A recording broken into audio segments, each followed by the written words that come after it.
Hello, and welcome to another Friday afternoon, somewhat of a happy hour, tear down and power of 3D story session. So what do we do in these sessions? Well, we have a look at a couple of things. Number one, we look at how to tell a business story. Nice and simple. First step, make sure that you've got the tools to go and do that. Now, just because something is simple doesn't mean it's easy.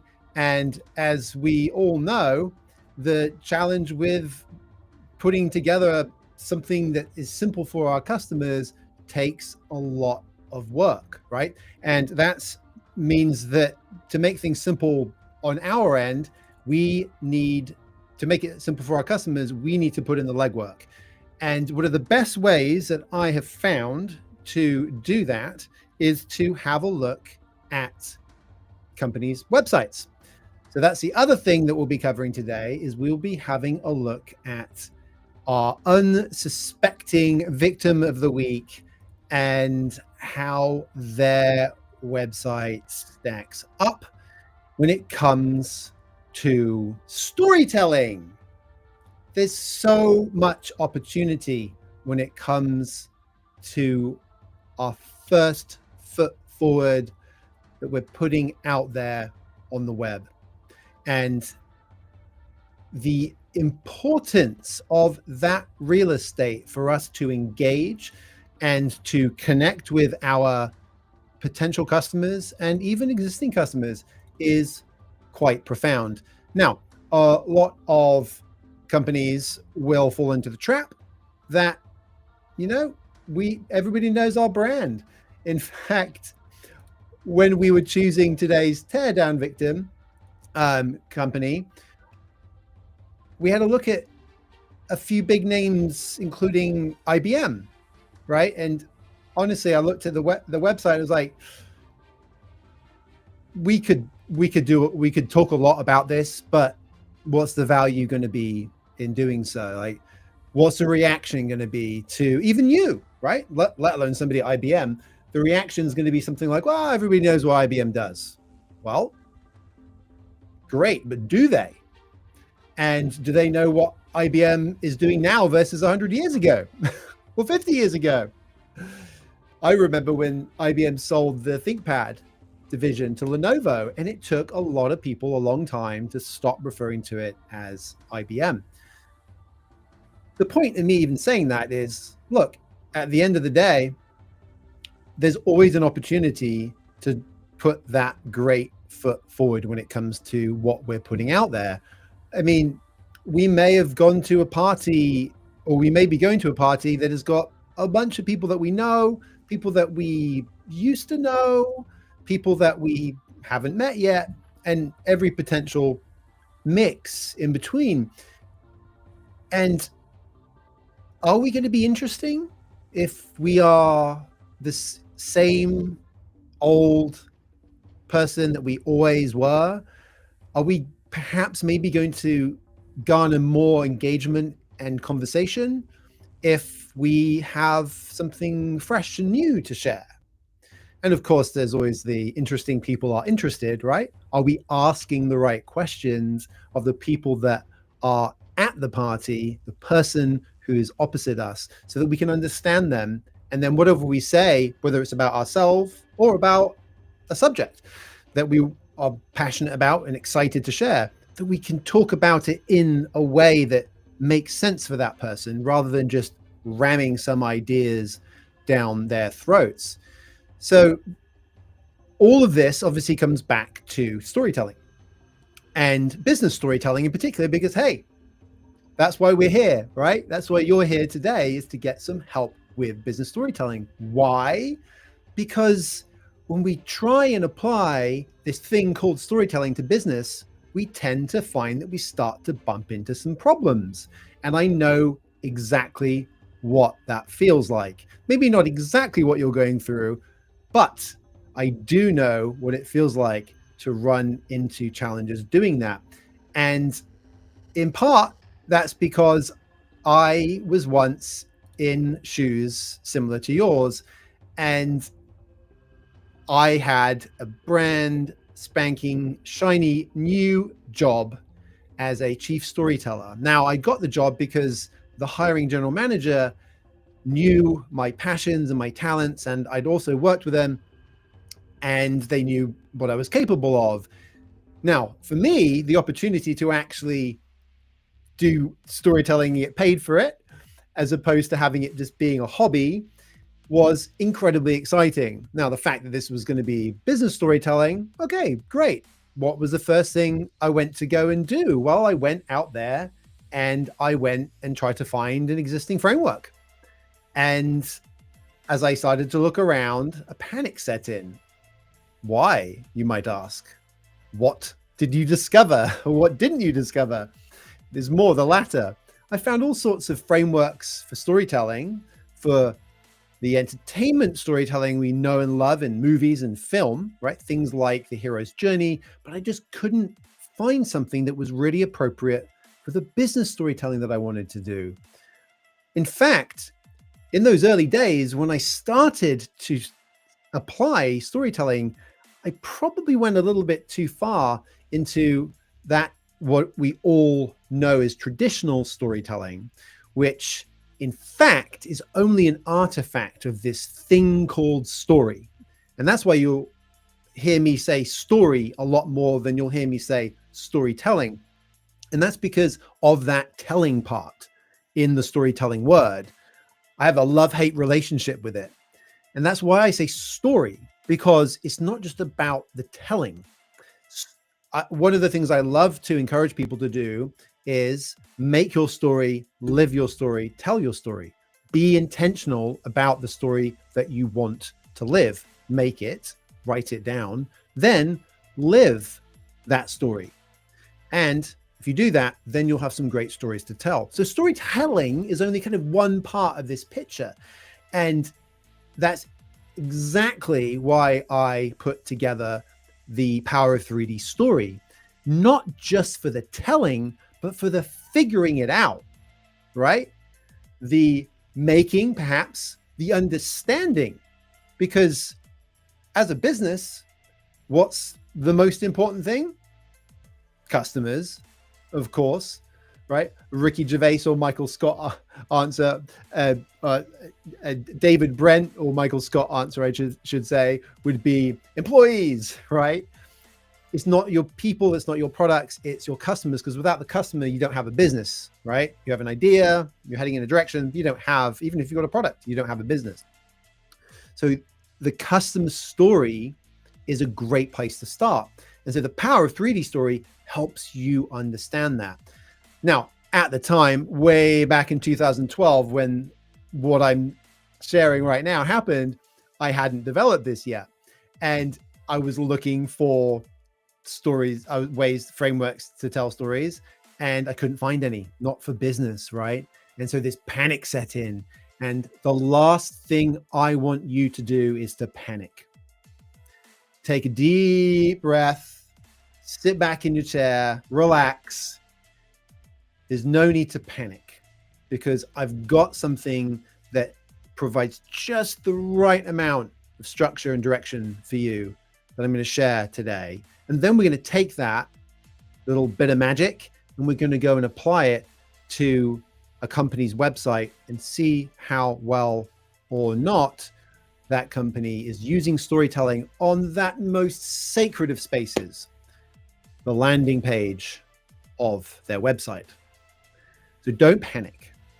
As I mentioned, I panicked because as I went to try and figure all this business storytelling stuff out, I found things like The Hero's Journey. I found various advice from Hollywood. I found some personal storytelling stuff that had some value. And I'm a huge advocate in getting your story figured out, because I believe that charity starts with home when it comes to storytelling. And the better you are at telling your story, the better a teammate you'll be, the more you'll be able to lead your team, whether you're the manager or not, to be better storytellers, and then have your team lead in the organization. And I honestly believe if every team in a company had that kind of tool in their tool belt, that company would be set up to do amazing things. And it all comes back to that aspect of story, not storytelling, but the story that we are living, that our team is living, that our company's living, that our customers are living. And you won't find any of that in the hero's journey. If you go look at the hero's journey, you'll have to translate from things like Dark Night of the Soul to what that means for your business. Now, I love the hero's journey for what it serves, right? And what it serves is to put together an entertainment story. And I love the movies. I love creative writing. I've written my own novels. I am not bashing those things for what they are. What I'm bashing them for is being the wrong tool for business. And unfortunately, a lot of the attempts to decode storytelling for business have started there and kind of tried to work back, but they haven't been specifically and specially developed for business using the right type of language and the right type of thinking for business. They're still trying to kind of square peg, round hole the whole thing. Now, one of the big problems with the hero's journey is you try to do that translation, and there are a couple different versions of the hero's journey, but one of them is 17 steps. 17 steps. What type of story are you trying to put together right now in your job? Might be a big one. It might be a keynote for a big event. We've got a client this week who's doing is getting ready this week, the final preparations. Today's Friday. They're flying out this weekend for their sales kickoff next week. There's some big stories that they're telling. We were helping them with a piece of that puzzle. And that's big, right? That's important. For some roles in an organization, that could be the biggest thing of your entire year. That's a big story. But it doesn't have to be a big story. It could be that you're seeking to influence a leader or a person on another team with a investment or a project or a program or a product that you're seeking to develop or launch or get into market or implement for your company. And that is not a big story. Sitting down and having lunch with your colleague Mike from a different team and a different organization, if you're at a corporation, or even a different team in a small or medium-sized company. When you sit down with Mike, you want to be telling stories. You want to be communicating in a way that's going to do what? Get him to take action to move in the direction that you're seeking to go. Now, of course, I'm all for that being a reciprocal relationship and you helping Mike out or whoever it happens to be. But you do have an objective with that conversation. And going and pulling the hero's journey off the shelf and trying to apply it to that situation, coming up with a story or a way of communicating that uses story, because it doesn't have to be a big fancy story. It doesn't even have to be what you might traditionally think of as being a story. Because when we think of story, we think of Hollywood, we think of movies, we think of books, we think of the hero's journey. What I'm telling you is that's wrong. That's not the right way to go about doing it. But what I've got for you today, based on all the work I did, having gone through that panic and then spent the past 12 years working on this, is the way to do it. And it might come across as an actual story, but it might be more subtle than that. So you might think subtle. Okay, if that's big and complicated and that's a problem, what about just something really, really simple? And I ran into that problem too. Matthew, just make sure you got a beginning, a middle, and an end. Okay. Beginning, how far back do I go? Who do I include? What do I include? Do I talk about our company there or not? Middle, what is this specifically, how does that differ from what the beginning is or what the end is? And am I thinking about conclusions or next steps, or do I have to be formal? How do I weave something into there that's going to be that's a story and not just facts? I don't understand like how the problem with simple is it can be abstract. So too complicated on one of the end of the spectrum, too simple on the other end of the spectrum. And both of those are going to get us into trouble. So what are we going to do? Well, we're going to find that sweet spot in the middle. We're going to find that Goldilocks zone. And that is exactly what I'm excited to share with you today. And then we're going to go and practice it on some poor unsuspecting company's website. Righty-ho then. What is this thing, this power of 3D story? Well, there's 3 parts to it, the 3 Ds, okay? The first part of it is all about the heart of the matter, and that is your customer's heart, perhaps Mike's heart, perhaps. Who are those people as it relates to this? As it relates to not storytelling, but story understanding. It's the audience that you're going to be communicating with, right? So Mike is the example that I was giving a few moments ago. We could take the sales kickoff, right? Who is the audience at the sales kickoff? It's the sales team, right? So what do the sales team want, right? Of course, the de facto comedy answer to that is going to be money, more money, lots of money. How does the salesperson get lots of money? Well, they do a great job of selling, of course, and selling more and finding ways to do that. And they are very good at inherently understanding what I'm sharing with you today. They are inherently good at understanding that we need to figure out what is it that the person on the other side of the table wants, right? Now, want can be something positive.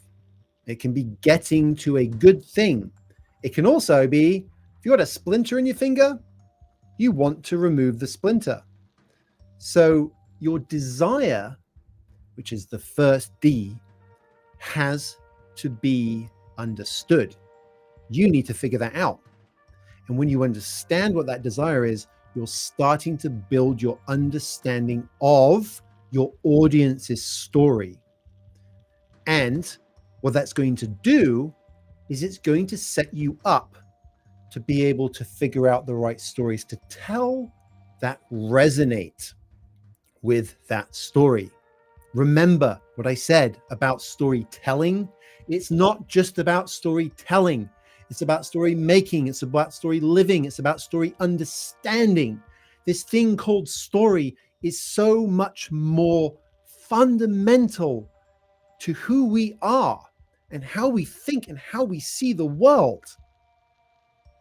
It's so important that we ladder all of this back up to why you're even here in the first place today. And that is because you want to get better at telling business stories. Why do you want to do that? Because somebody has told you, or you've picked up somewhere, that storytelling is a powerful tool. And it is. But the problem is most of the resources out there are not set up to help you in the way that you need, because they're not helping you look at the whole picture from all sides so that you can see the whole thing in a beautiful 3D glorious state from all angles. So the first part of this is understanding what your audience wants. Now, there's no reason why you shouldn't also do the same for yourself, right? What do I want?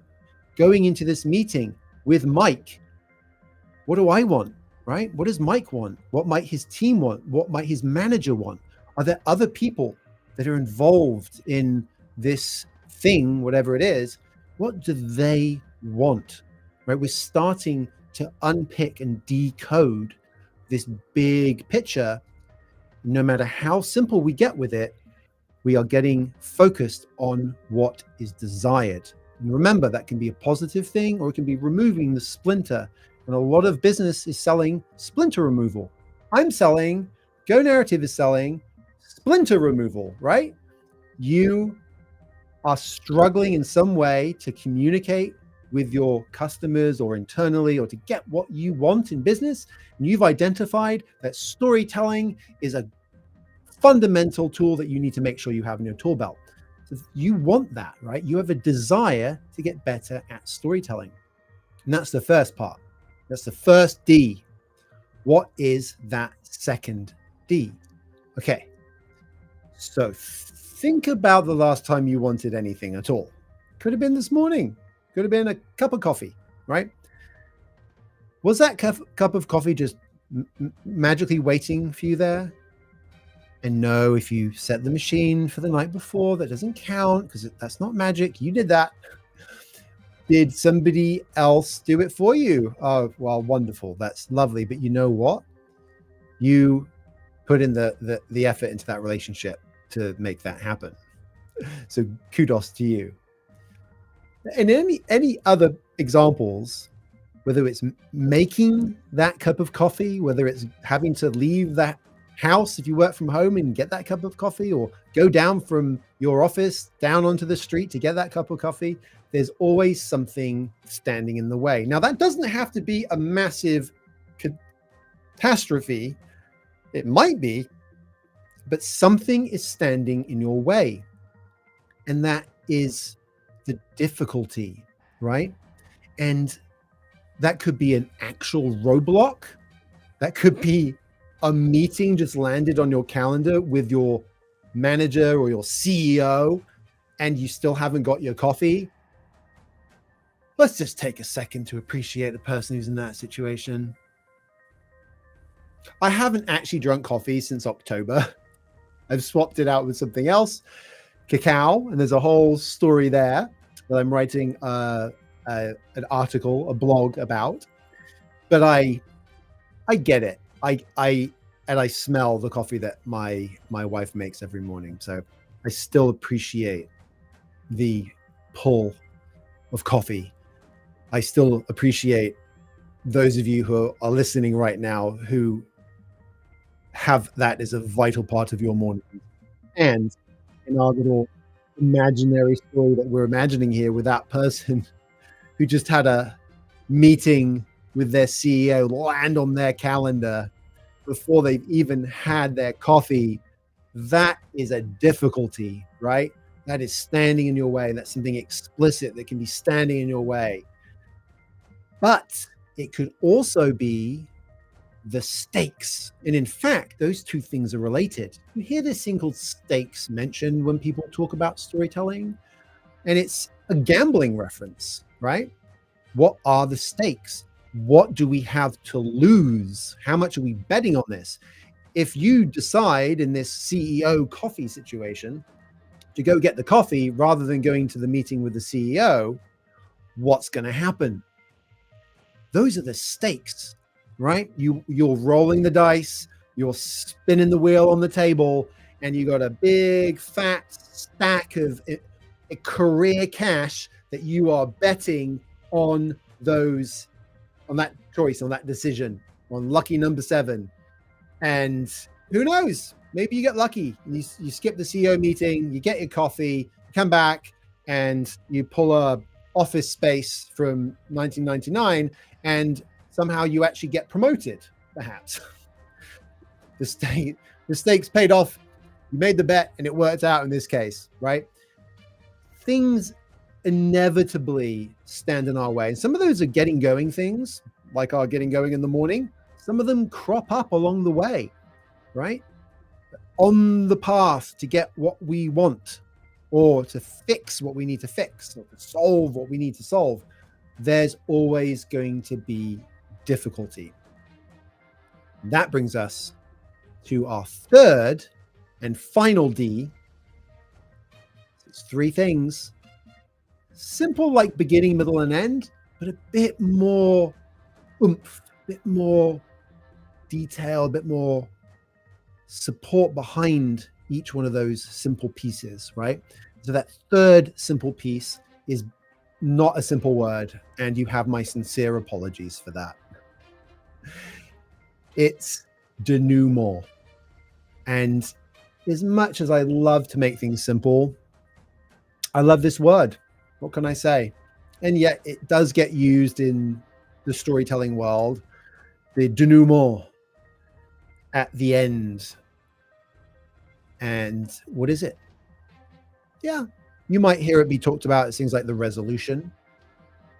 Some will use it as a way of looking back on what's happened, recapping, making sure that the lesson learned is clear, showing how that character, the audience that we're talking about, how things panned out for them.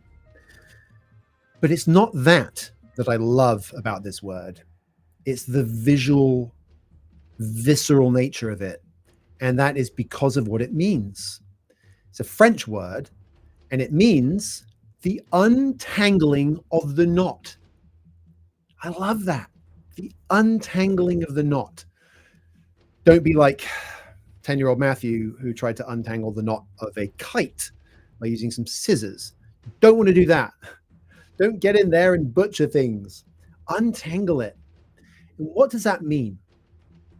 It means in your mission to understand that desire of your audience, in your mission to understand the stakes, what stands in the way, the difficulties that they face, in your mission to do all of those things, you're figuring out how you can help them get to where they need to be. And not pull an IBM and just assume everybody knows what you do, right? I mean, you're a big enough company, good enough momentum. What can I say? But there's other big companies that have lost their way. And no matter how bad the strategic mistake is, no matter how bad the market shift is, all of those things are changes in story. And if you're not adept at understanding this basic thing called story, that I'm sharing the 3 major pieces with you right now, if you're not adept at understanding that, then when things happen to you, you will be buffeted by them. You want a bit of fun, go read my LinkedIn post about the Athens hospital this summer. And when I was lying there, 4 a.m., looking at the ceiling, hearing the disembodied screams of babies, and I am not being overly dramatic. This is the literal description of what I was experiencing. Lying next to my 12-year-old son, who luckily had fallen asleep. We were both on a hospital gurney. He had had an allergic reaction on our first night in Athens. And I, out of the 2 parents, because we got 2 kids, one had to go to the hospital, one had to go back with our other son. I was the one who took on the mantle for that evening. And as I lay there looking at that ceiling, I thought to myself, I didn't think to myself, one day I'll laugh about this, which I have done and do all the time. Because, you know, when you make mistakes and screw things up, if you can look on the bright side in the future, then it's not a complete loss, right? But I did think something very similar. And it was, I'm going to have an amazing story to tell from this one day. And it's because I understand story. Notice, again, I'm not saying storytelling. It's all about story. Story, story, story, story. Your story, my story, our shared story, our customer's story, the story of our team, the story of our company, the story of our village, our town, our city, the story of our country, the story of the now, the story of 5 years ago, the story of 10 years ago, the story of 100 years ago, the story of times to come. Okay? It's not just about telling stories. You are living a story right now. Every single day you get up and you live a story. And if you can understand how it works, you understand the programming, and you can work to shape the story that you're in, and you can work to shape the stories of those around you. It is a superpower.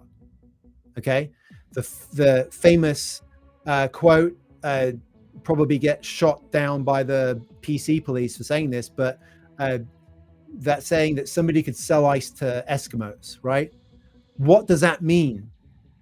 It means your audience, the Eskimo in this case, the Native American Inuit Indians, if I'm getting that right, please answers on a postcard if it's wrong, that that at least traditionally are believed to live in an environment with a lot of ice. And why would they want to buy ice, right? But somebody who's able to sell ice to them has been able to obviously position that in a way, through a story, in a way that is somehow compelling enough to actually achieve that goal, right? Shaping the world around us. And in fact, by the way, on the topic of PC, of belief, of what we believe about certain words, is because of the stories behind those words, right? If you think about what would be considered a racial slur, for example, why is it that, right? It's because of the stories behind the word that imbue meaning into our brains. And our brains are a story operating system. That literally right now, your story is you're looking for a tool to help you get better at storytelling and business. And so you're listening to me and trying to get some ideas to use that, right? And so you're in a story right now.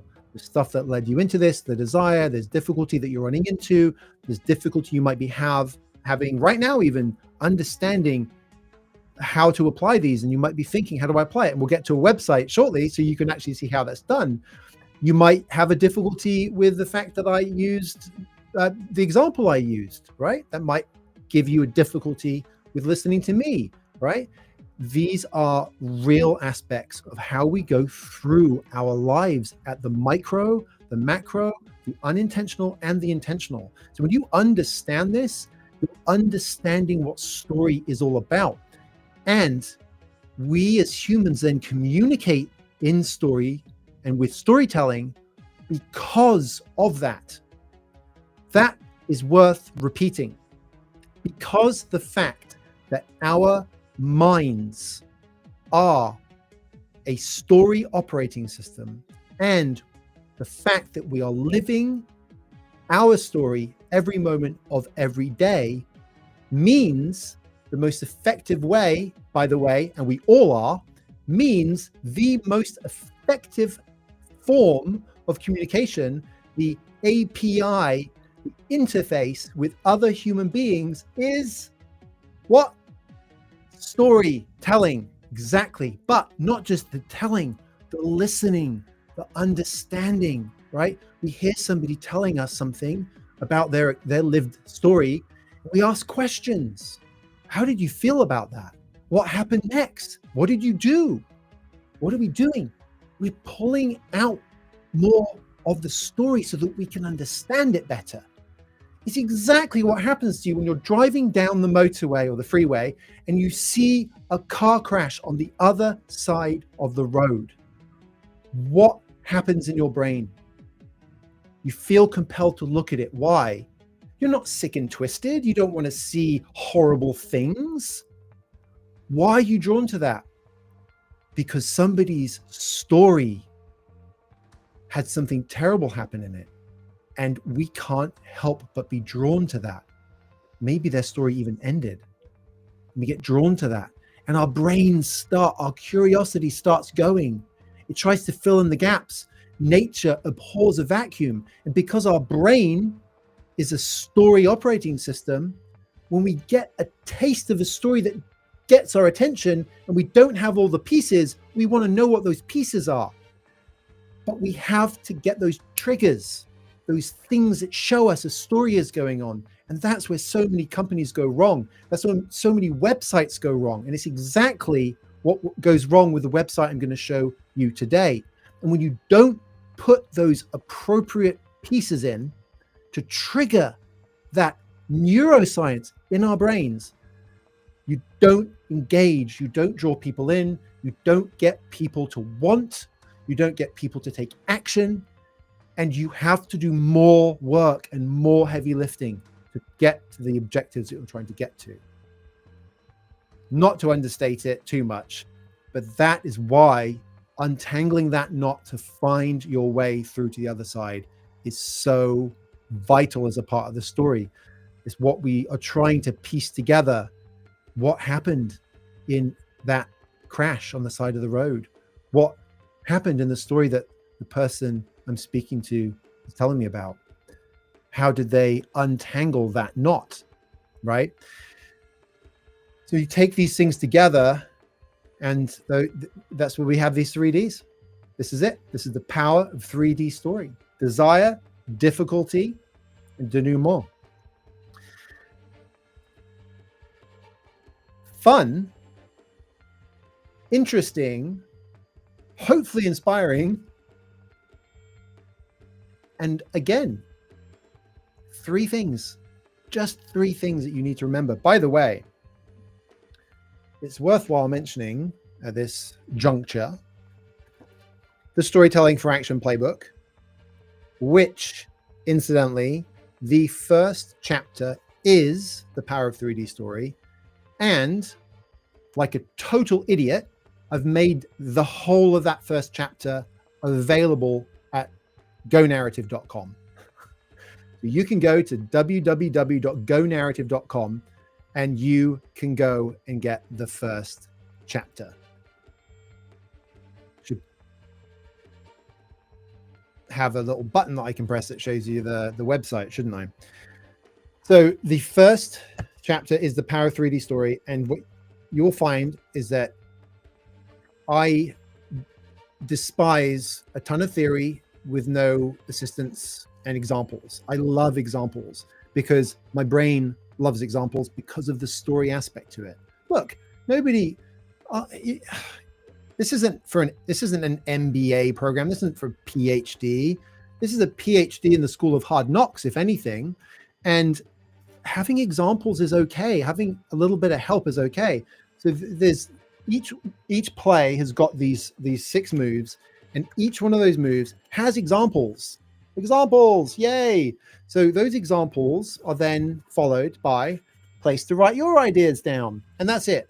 But pretty much the whole book, and it's a nice, simple, thin book that you can, as a neurodiverse person myself, I love pen on paper and sitting down and going offline and working through the problems in this is why it's a paper book.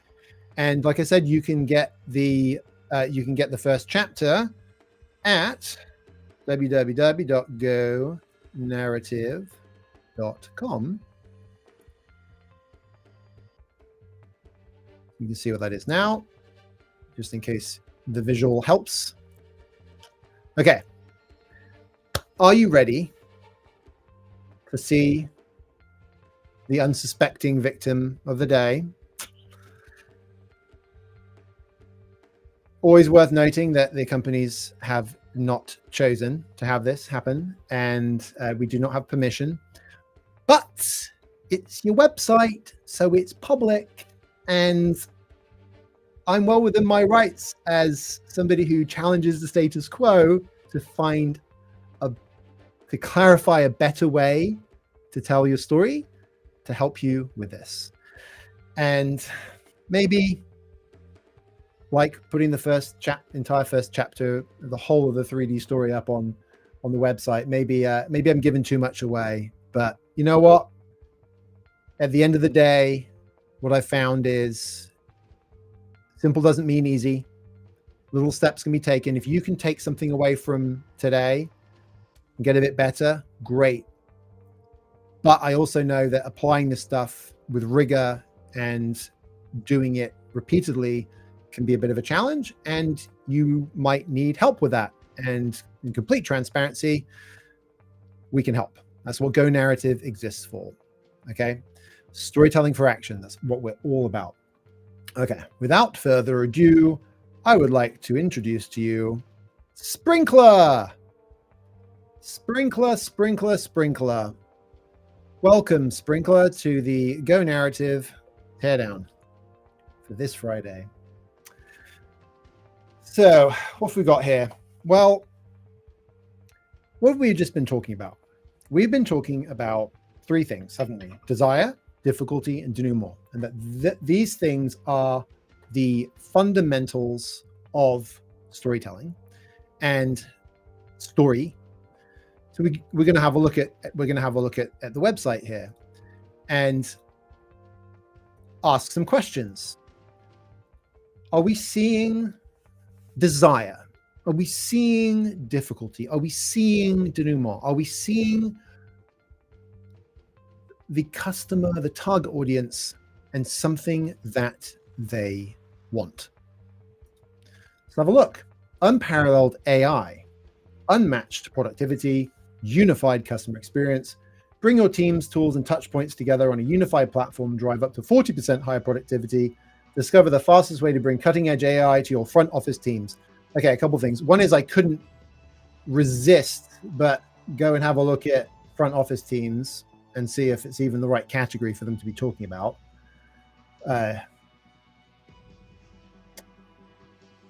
Employee communications app, project management software. And yes, these also could be teardowns, but no, we're not doing those today. Am I a buyer of for the front office? Is this promise even a valid promise? These are some fundamental questions from a product positioning perspective. I'm not seeing any desire. What do I want? I mean, you're telling me you're going to give me higher productivity, but what do I want? What's the urgency or the visceral pain point here? Where's the splinter, Sprinklr? Where's the splinter, Sprinklr? There isn't one, is there? Supercharge customer experience and unlock radical productivity with Sprinklr Digital Twin. Blah, blah, blah. Tongue twister time. Scale generative AI across your front office with autonomous and intelligent AI versions of your brand. Did they just do that? Did they just do that? Did they just say intelligent artificial intelligence? Did they just do that? Did Sprinklr just say intelligent AI? Okay, they did. Teams and employees go beyond conversations, make decisions, design workflows, and execute tasks at scale. So what we're seeing here at the most is the buried desires, like assumptions that I need to scale, assumptions that my workflows are not designed, or that I need to design workflows, and that these guys are better. Decision making, apparently, beyond conversations. What does this mean, right? What are we talking about here? Are we talking about front office? We talk about customer experience, and here's a competitor on the customer experience side of things. The problem is with these buzzwords, with these industry buzzwords, is we don't know who they're even talking to. Is this a HR leader? Is this a social media marketing team, which is traditionally what Sprinklr were? I'm sure that and customer service, of course, and they appear to be doing the same stuff with the product information that we see on the page here. But again, where is the real world tension, especially above the fold here, right? Where is the real world tension? Like Gartner talk about how neuroscience research confirms all of this, that people make decisions emotionally. Now you might say, well, Matthew, it's all very well and good, but we do need to make sure that we show buyers who understand the category what it is that we help with. I don't disagree with that. However, I will ask you this one simple question. Are those the only people going to your website? Are you only trying to speak to people who are already almost ready to buy? Would you like to engage with people who hadn't yet considered Sprinklr as an option and maybe get them into the sales funnel or a customer journey? I'm going to hazard a guess that the answer to those questions is a resounding yes. And if that's the case, why are you not doing anything about it? Not least of which, when I did a couple of searches for the words that are on the homepage here, it didn't even get me to Sprinklr. So the disconnects here are profoundly challenging and concerning, quite frankly. And I say that as somebody who's not attacking. I'm saying that as somebody who's saying you're missing out on an opportunity. And shoot the messenger if you want. Please don't. But if you're prepared to open your ears, if you're from Sprinklr, and your mind and your heart, everything I'm saying makes sense, right? And I mean, even Gartner say that data alone doesn't drive action. And data isn't just numbers, it's facts, okay? Teams are a fact, tools are a fact, touch points are a fact. A unified platform is a fact. These are what's, right? Bring is a how, it's a process. Drive is a how, it's a process. Higher productivity is a what. Discover is a how, it's a process. Fastest way, another process. Discover the fastest way to bring cutting edge AI to your front office teams. So we're saying, as Sprinklr, we're saying that is the most important thing that our customers want. Is it? Now, the answer might be yes to that. But do I know that? If I'm not at least 50% of the way down the traditional buyer's journey, I might not even know that. If I'm early on and I've got some frustrations and I'm searching for help with what will eventually lead me to this, I'm not going to find this, am I? There's no vivid before and after contrast about the customer experience. There's nothing about what's going wrong. And if you don't show the pain, you don't create urgency. Nothing, nobody. It's a law of physics. Things do not change unless they are acted upon by an opposing force, an equal or greater opposing force. What is the opposing force here, right? Now, there are some tactical fixes that you could do. You could talk about things like customer churn skyrocketing. You could talk about disjointed data. You could talk about Sprinklr's AI and the fact that it's delivering unified. We talked about, I think, unified bringing together insights in real time to then boost productivity by 40%. There are some low hanging fruit things that can be done here. I would suggest, instead of abstract AI claims, use a mini customer story, and it doesn't have to be real. It can be fiction, right? For example, we talked about before and after, right? And this is the desire. I want to get from this place to this place. Desire, right? Teams struggled with disconnected systems. After, with Sprinklr AI, they automated responses, cut wait times by 50% or whatever, and increased satisfaction by 35% or whatever. Use a real customer. What happens if we have a look at a real customer story, Sprinklr? Did I maybe do this earlier? I did. Okay, so let me zoom out this little guy out a bit. Okay, so customer stories. Should we have a look at the customer stories? So we're very proud of this Microsoft one.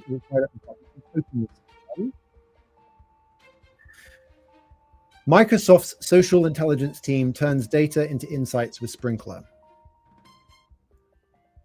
Well, for starters, Microsoft, and you clicked on it and it said Microsoft, and Sprinklr, and we've already been hearing insights, and we already know this is about social intelligence. So what am I saying? A lot of wasted real estate there, unfortunately.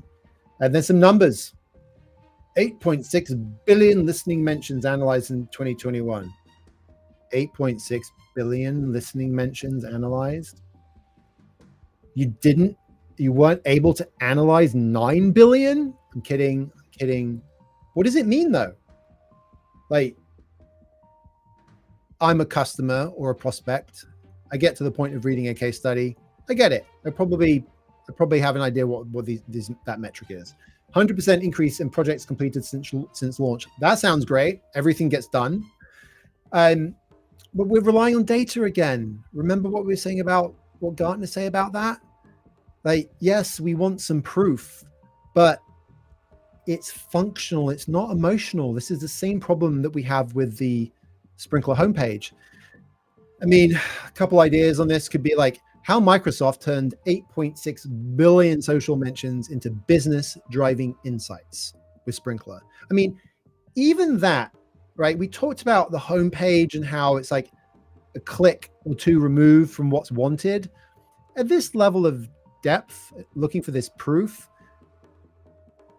having that kind of implication or that degree of separation isn't the end of the world.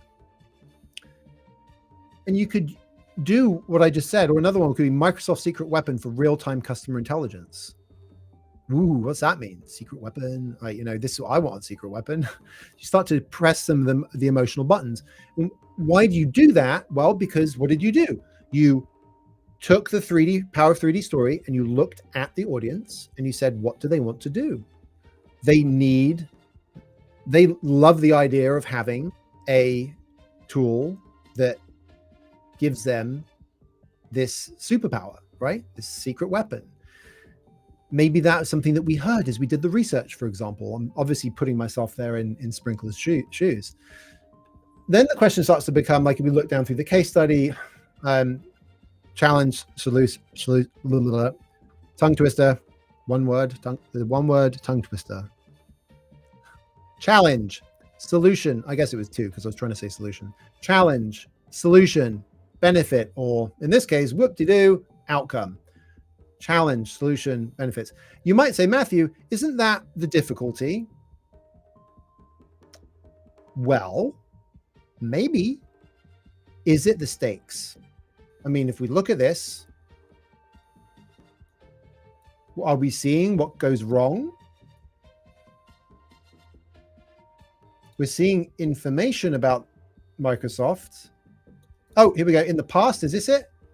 In-house, process data, ran into challenges. Data was not easily shared. So it took us all of this to get to that first mention, and the missed opportunity of talking about the desire aspect. They wanted to get better at this. They just knew that they could speed things up, reduce costs, if only they could focus on what they did best. And that was delivering social intelligence insights to the business. That could be a headline, couldn't it? But there's also the stakes here. What goes wrong for Microsoft if they don't end up using Sprinklr? So we're not seeing that either.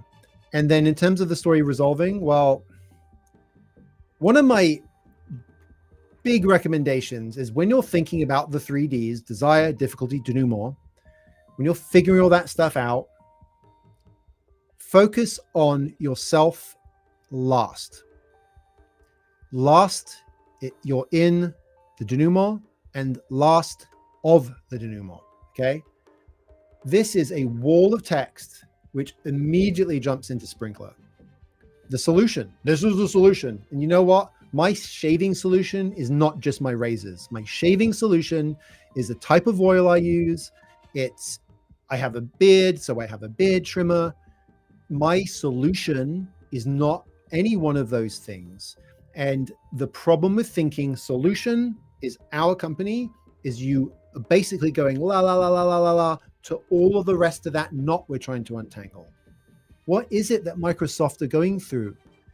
Are there organizational complexities? Are there multiple social media accounts? Are there challenging communications? Are there people don't just talk about us and seek help? They also, because we're a big company, they complain in general ways, and we're trying to weed that out, right? And maybe some of that stuff is buried in here, but we want to make sure that we're talking about how do they try and untangle this knot, right? Did they establish a task force? Did they try other software? Were they potentially going to have to shut certain things down because they just couldn't wrap their arms around solving the problem that they were trying to solve? These are the types of things that really bring a denouement to life, because they're all the different strands of that thread, all the different parts of that thread that you're looking to untangle. And unfortunately, we're missing that here. We going back to the Sprinklr homepage here. What have we been talking about? Well, we've been talking about three things: desire, difficulty, and denouement. And I'll go ahead and I'll put those back up for a sec here so you can be refreshed on them. Desire, difficulty, denouement, right? Not just about the story we're trying to tell, but the story we're trying to understand with our customers. Okay. And when we do that, it gives us the appropriate interface. You've heard the saying square peg round hole, right? When you try and jam what you want to say into your customer's ears or eyes on the website, it's a square peg round hole situation. When you've taken the time, the effort to understand your audiences, your customers' story, their desires, their difficulties, and the denouement that they use to untangle it, which could include you, when you take the time to do that, you are whittling out the right size hole. Or flip the analogy around, you're making sure you find the right peg to put into that hole. And that's a much better analogy. So when you think about your audience, when you think about what your audience's desire, difficulty, and the denouement of that difficulty to get to their desire is, you understand the whole. And instead of jamming a square peg into a round hole, you go and you find the round peg. And that is what embracing the power of 3D story will give you. That is the tool at its most fundamental level. And it applies not just to websites, but it applies to conversations, right? That mic conversation example that I gave at the beginning being one of those. So what could Sprinklr do? How could Sprinklr approach this differently? Let's go into the final little mile here on this. Imagine an emotional and high stakes above the fold statement here. Your customers are talking. Are you listening or losing them? Before and after contrast for a subheading. How about this? Before, disjointed teams, lost insights, and slow response times. After Sprinklr, one AI-powered platform delivering 40% higher productivity, instant customer insights. And then turn every interaction into a competitive advantage. And then a powerful CTA like see AI in action, request a demo, see CX AI, see the best CX AI, whatever. So again, remember, emotional high stakes, and then promising to solve for that. I'll say those again, and I'll say the headline, and then instead of saying before and after, I'm going to say it as one piece. Okay, you ready? Your customers are talking. Are you listening or losing them? Disjointed teams, lost insights, and slow response times. No more. Now, one AI-powered platform resulting in 40% higher productivity and instant customer insights. These are all connected, right? The disjointed teams are a part of the losing. The lost insights result in the losing. The slow response times result in losing. The lost insights could also connect to listening. The productivity connects to the teams no longer being disjointed. The platform, being positioned as a part of their denouement.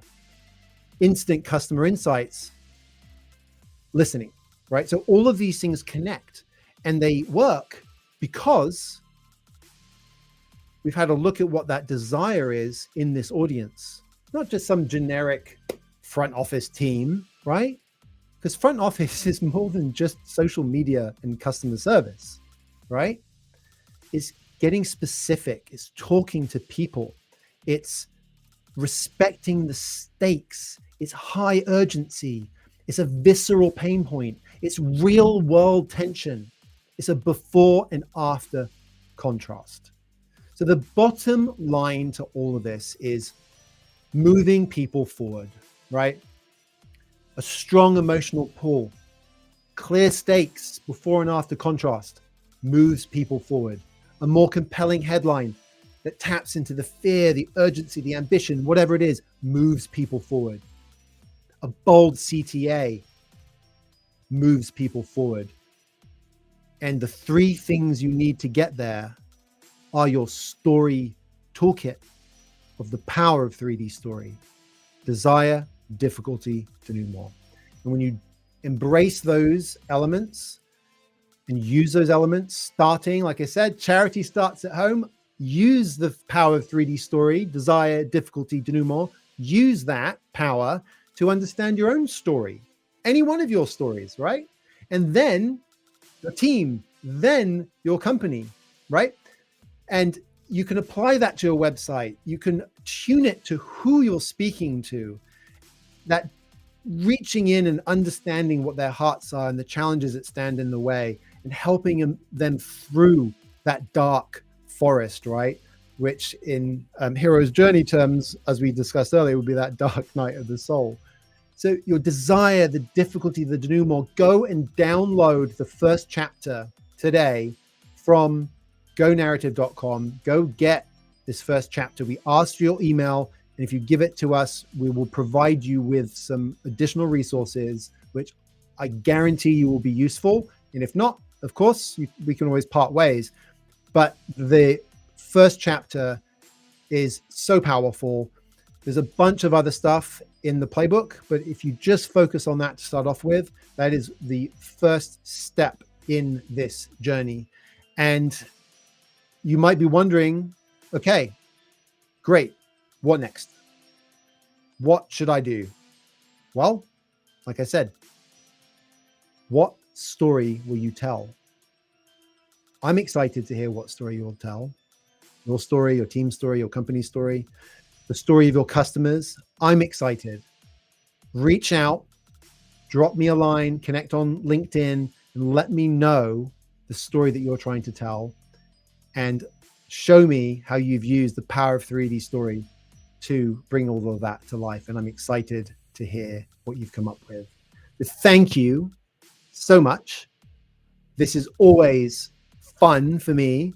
I hope that our friends at Sprinklr have taken this in good humor and can take something away from it to level up their game, and join us next week as well, where we will be picking another unsuspecting victim company to have a look at their website and see how it could be improved using the power of 3D story.